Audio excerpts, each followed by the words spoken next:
Hello everybody, this is Sarah Moore from Teach Me GIS, and I am going to show you about some of the cool new symbology options that we have in Pro 2.6. So the two that I'm going to show you real quick are Bivariate Symbology and also Chart Symbology.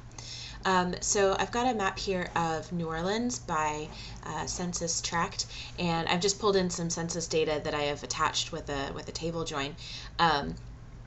And essentially I've got two layers here that are both transparent, and I'm drawing them on top of each other to sort of mimic what a bivariate symbology would look like. And it took me a minute to get this all set up, but essentially I've got blues with percentage of households, poverty households with young children, and percentage of houses built before 1940, and this is looking at risk of childhood lead poisoning. And so if I put those two things on top of each other, right, I get areas that are just pink, I get areas that are just blue, and then you can see that there are some areas that are sort of purple with a transparent pink and blue on top of each other, and these are areas that have higher levels potentially of both. And again, this is sort of bivariate symbology, but again, it takes a second to get this set up so that you can actually see both the blues and the pinks, but also the base map underneath. You have to set a little bit of a varied transparency as well. So it's possible, but it takes a minute to set up. And so with the new bivariate symbology scheme, you get something that looks like this. You actually do get something in your legend that shows you what those combined colors look like. And because this is all done within a single layer, you can set a standard transparency across the entire thing, and you don't have to necessarily worry about being able to see both of the colors at the same time.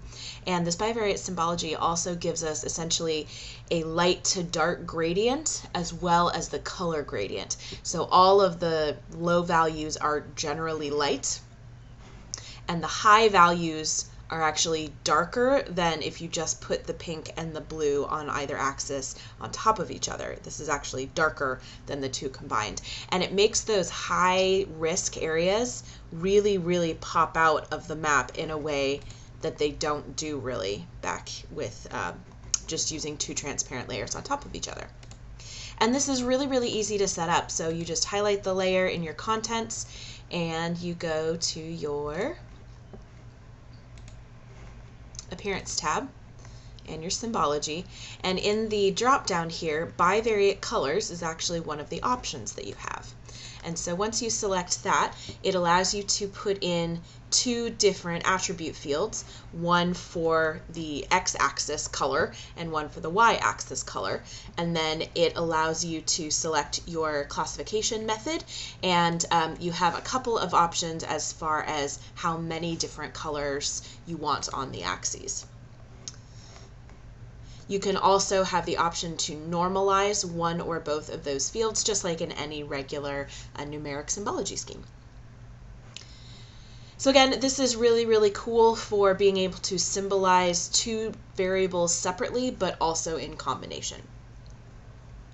And then the other symbology scheme that is new in 2.6 is the chart symbology. Now, this is something that we've had access to in ArcMap in previous years, but it's something that has just now made its way into ArcGIS Pro.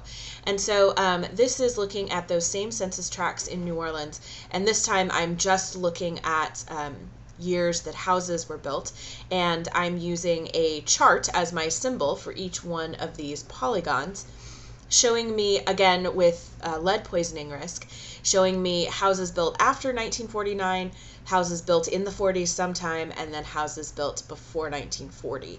And same thing here, in your symbology pane, there is a chart symbology option, and so when you come over here, you get to decide what kind of chart you want.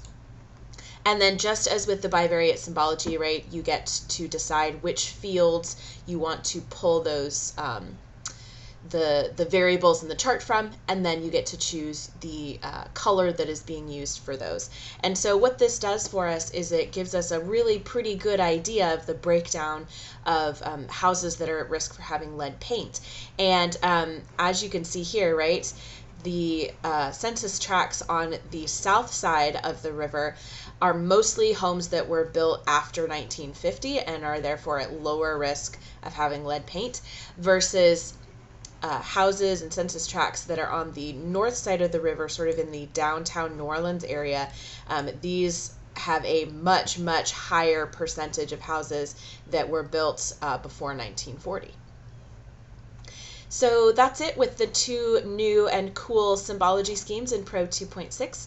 Hopefully this was helpful for you, and if you want to know more about symbology or about a map display, take a look at teachmegis.com and take a look at some of our GIS courses, specifically our Intro to Pro course, which will take you through all of the symbology options, and also our Making Better Maps course, which takes you through some best practices and little known cartography tools.